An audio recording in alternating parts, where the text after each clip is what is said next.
Today we're going to talk about phrasal verbs that can be quite useful when talking about friends and family.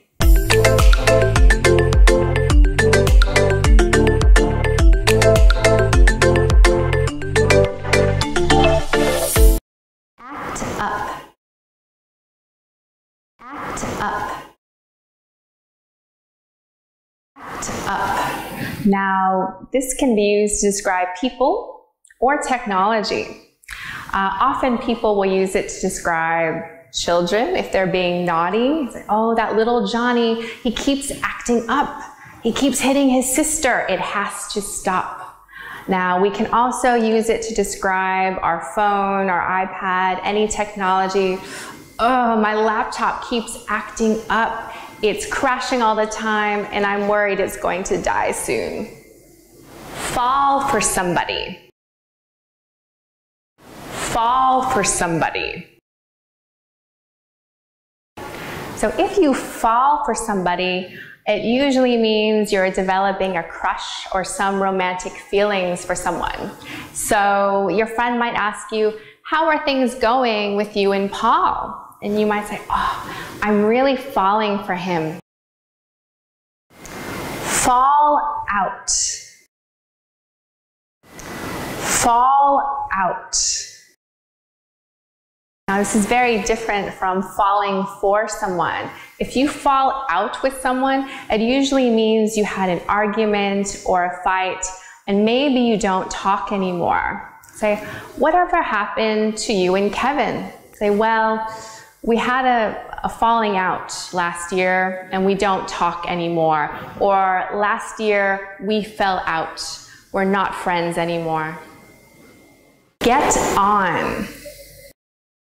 Get on. So do you get on with him or do you get on with her? Sometimes students think you mean like sit. Do I sit on him? It has nothing to do with that.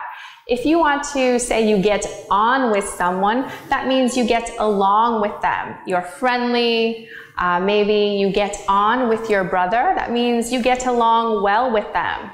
If you want to say you don't get along well, you can also say, I don't get on with my brother. We fight all the time.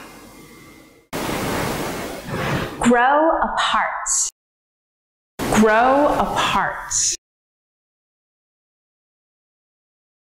Now, maybe you used to be really good friends with someone, but now you don't talk anymore.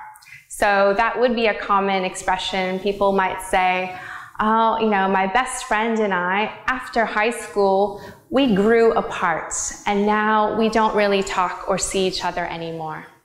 Grow up. Grow up. So, grow up is another expression, and it's an interesting one because there are two meanings.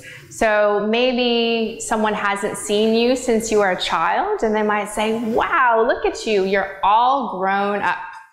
Which is true, we all do grow up. But if someone tells you to grow up, this is not a good thing. It means they think you are behaving like a child or you're very immature. So someone might say, hey, you know what, just grow up. Act like an adult.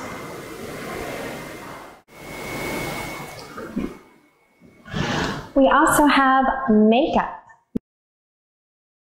Makeup. Now, most people often think of lipstick or eyeshadow the first thing when they hear makeup, but it can also be very useful in relationship. Often we'll hear about breakups and makeups. So a couple might break up, but then they talk about their problems and get back together. Say, oh, we had a huge fight, but then we made up, and now we're back together again.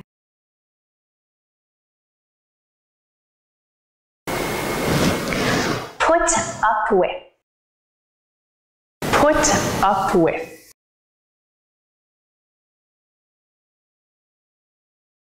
If you put up with something, it means you don't like it, but you've decided to accept it or deal with it. For example, maybe you don't like your boss. Maybe he or she is super annoying, but the salary is really good. Your coworkers are awesome. You said, I will just put up with my boss. I will put up with him because everything else about the job is so good. It's worth it. So we also have split up and break up. Split up, break up. They're pretty much the same thing, usually used in the context of a relationship. So if someone says, oh, what happened? What happened to you and Mike? Oh, we split up, or we broke up. It just didn't work out. We're not together anymore. Take after. Take after.